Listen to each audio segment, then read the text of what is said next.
Hello, everybody. Welcome to the Deplorable Voice. My name is Jay. We got my man Toby here. How you doing, Hey, Toby? Hey, fantastic. hey. This is a great day, fantastic episode we got going on here because we got my man Alexander Gaskin, formerly known, aka Lord Gaskin, in the house with us today. How you doing, How's it buddy? going, everybody? How's it Yes, going? sir. You can follow him on the screen. We have his information. All right. So let's get right into it.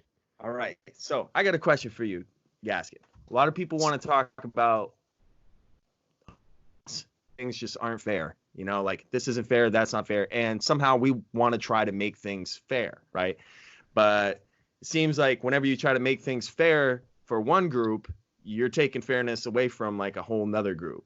That's just the way I kind of look at it. You know, hmm in the process of trying to like balance the power, you're taking power away from somebody. You know what I mean? So I'm gonna bring up a scenario to you. Say there's a poor person, right? And they're in court against someone who's rich. And of course, the rich person has a nice, an expensive attorney team, and the poor person has a public defender, right? So at first glance, you would probably say that's unfair. What do you think about that scenario? And yeah, what do you think about that? Well, Like the first thing. well, scenario wise, I mean, it's dependent upon the situation, but I mean, just per a regular scenario, let's say it's just the prosecution in question.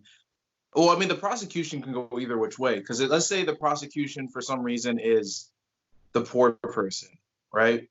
You, you're Mm, pretty much you're pretty much like climbing up the mountain. You know what I mean? Because when you have all this going on, I'm sure that many people, many of the viewers, they've had a court case before and they know the value of having an attorney. But the thing is, I mean, having an expensive attorney is one thing, but at the same time, when you have ungodly amounts of money, you can afford all kinds of things because you can get enough attorneys to be like, okay, this is the first seat, this is the second seat, you know. Whereas this poor person, they might not be able to afford that much. Like the attorney that they might be able to afford can only. I'm not saying like just because they're cheap, they can't do much, but I mean, if the roles were reversed, let's say, and you're the offense and you're the poor person, well, that puts you at a disadvantage because, you know, one, you might not even be able to afford anything. And now you have to shed blood, sweat, and tears just to be able to defend yourself in court. Whereas this person that can literally nonchalantly just go give a couple statements to their attorney or attorneys and just be like, okay, this, and this. Just take care of it. No, I'll see you next week. well, And this is then whenever the court happens, court happens. Yeah, well, this is a regular situation that can happen. All right. And so we don't Yeah. even have to put it at the major extremes. The person can be like a middle class citizen who makes $50,000 a year against somebody who makes $250,000 a year. You know what I mean? Yeah. So like we could put it even in that respect. But let me ask you, Toby, with that information, if you're that person who doesn't have as much money and you're in court, right, here in the United hmm States, would you think that that is injustice or just bad luck that you're going against somebody who's got a lot more money than you? Would you say it's unjust or would you say that it's just bad luck? What would you say about that? Honestly, I'm going to school in college to get into that point of view to become a lawyer, and that unfortunately that is bad luck on how that I agree on that 100%. But unfortunately, as you know, money makes the world go around, and whoever has the most money can afford the most expensive, high class, boom, bam, boom, good lawyer. So Mm. I definitely agree with that. It wasn't just right. It wasn't done the right way. It should have been done a better way. Agreed. Well, what way? Well, I'm just saying. Well, my point of view is I don't think that it's unjust. I think that it's unjust if you have a judge that is paid off, if you have a jury that's paid off, Oh if yeah. you have biases on the jury. You know what I mean? I think when it comes down to it, it's the evidence that should Mhm. matter, and I think that in most courts of law that in the United States here, I think we got a pretty decent system. I We do. mean, it's no system's perfect. I mean, when No, it God, comes down to it, you know what I mean? But I think that like this plays into the whole like what is fair for everybody sort of thing. And really, in human nature, are we really meant to be fair? No. Is things supposed to be meant to be fair? And like, how do we adjust it so that, you know, we can kind of let me put tell you. everything. Well, let me tell you this then. If per human nature, things really aren't fair. You're right, because look at I mean, let's be honest. If natural selection was active right now, maybe we wouldn't have an overpopulation issue. But I mean, that's a whole different story. Anywho, um, what I'm gonna say is, off the founding principles of this country, everybody that sets foot on America and is an American should have a fair chance. Because think about it. If you want to start a business, right? And you're like, look, I'm 30 years old. I kind of veering away from the whole law thing, but Well, this is just a kind of an example of the whole fairness topic. Yeah. Let's say you're like, look, my father has been saving up his entire life to start a business, but he's old now and he can't do it. But he still has the money he saved up. And, we've kind of mutually agreed to start our own business. Okay. And you're slowly working, you're slowly getting this business going, and you're finally getting things to pick up. Yeah. But now a huge corporate business just comes by and is like, hey, look, we see what you're doing. We want to buy you out. And you're like, look, my father has, worked nights, like weekends, every day, just to prepare and make food for us, just in hopes of making this business take off. And we're finally starting to get there. And then now you have this corporate business that makes millions and millions and, ungodly amounts of money across the United States, maybe even like across the world. Like, we want to buy you out. And maybe financially speaking, you should be like, okay, yeah, I guess I could sell. But at the same time, it's like, well, some things are worth a lot more than money. Right. The money is a nice part of it. But now if you tell them no, and they decide like, okay, if you're not going to sell us your business for whatever reason, we're just going to make it hard for you until you sell us your business. Right. That's a hard reality. Is that fair? No, it's not fair. Is it part of the capitalism game? Yeah, because everything's in a competition at this point. But we've gotten to a point, technologically speaking, and I mean, in the now, where it's almost hard to make that jump. Whereas, like, I want to run a successful business. Like, you know what I'm saying? Well, you brought up technological, and I got a question for Toby on this, just to kind of keep it going in the circle we got. So this is what I think. You tell me what you think about it. I think that nowadays it's become more fair in my mind because of technology, because of everybody's kind of easier access to technology, like as in iPhones, we got computers, you can go to the library, you can get on the internet, you can do research for yourself. We have so much more of it. Used to be you have to had a yellow notepad and you just write down what you think might be an idea, and then you got to find someone or go to the library and get an encyclopedia or like whatever. You know what I mean? It used to be that way. So I feel like technology has made it more fair kind of across the board.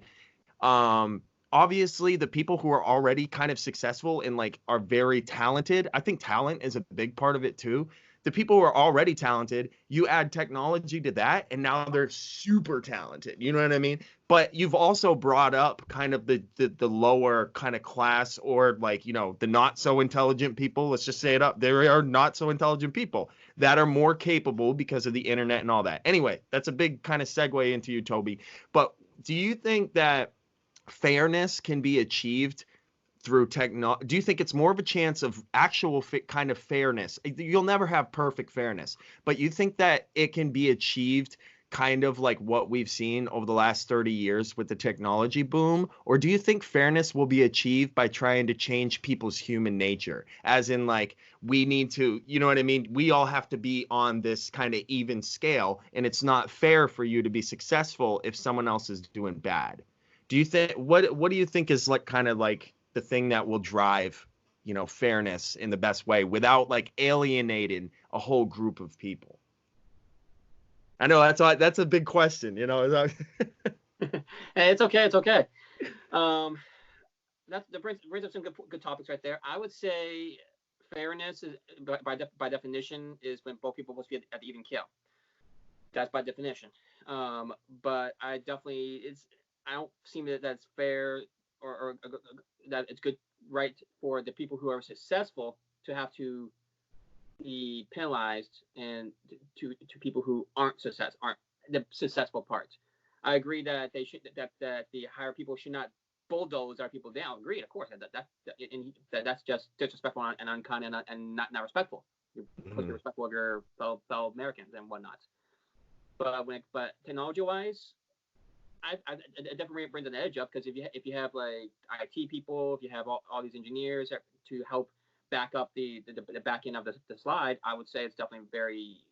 It brings the lower end people up to the where the higher in cost people are. Well, when it comes down to it, I think it's it's skills that you acquire, and some people I feel like this is where I'm gonna go back to you, Gaskin, on this. I feel like sometimes the neighborhood that you're raised in, the home that you're raised in, the school that you go to growing up, I feel like that all has a lot to do with kind of like kind of the what's it called? It's kind of like it's the script given to you, and it's up to you whether or not you're going to change that script. So I agree with that more or less. So what do you think about like? Do you think that a big plan is what's needed to fix what we got going on right now? Do you think like socialism? I'm just going to bring up the big word, socialism. You know what I mean? It's a big topic right now in our country, and it seems like more and more people, they want socialism because they want to even the playing field for everybody. But like Toby said, should people get penalized for making good money and all that? Anyway, just before we're coming up on our little time hack here, so we get 2 minutes until our first part is done here. But I'm gonna let you answer that real quick. Well, I mean, the thing is, I see what you're saying. Like, should rich people be penalized for being rich? No, I feel if you have the money, you should be able to enjoy it. Because what's the point of having money if you can't enjoy it? You know what I mean? Yeah. But I mean, where I'm trying to go with this is that, I mean, here's a good example. Bail. You get arrested, right? You get arrested, and then now let's say you and your buddy got into a fight or something, and then somebody's pressing charges, and then someone's going to jail for battery or whatever the case may be. You know what I mean? And it's like, okay, you go to court, whatever. Bail is posted at $5,000. Now, you have a choice. You could either pay the $5,000 or, you just basically sit in jail until, it's time for to go to trial. But if you have the money, you don't have to sit in jail. Now, technically speaking, that's just the way it works. But is that really due process? Because I know it's, as far as I remember, it's innocent until proven guilty. And just because you're sitting in jail doesn't make you guilty. But why should you be punished for something that you haven't even gotten a chance to prove yet if you're innocent or you're guilty? And even beyond that, I mean, what was I going to go with? To segue into our next part we're going to do, because you brought up bail, and there's this thing going on right now that they did in New York City called bail reform.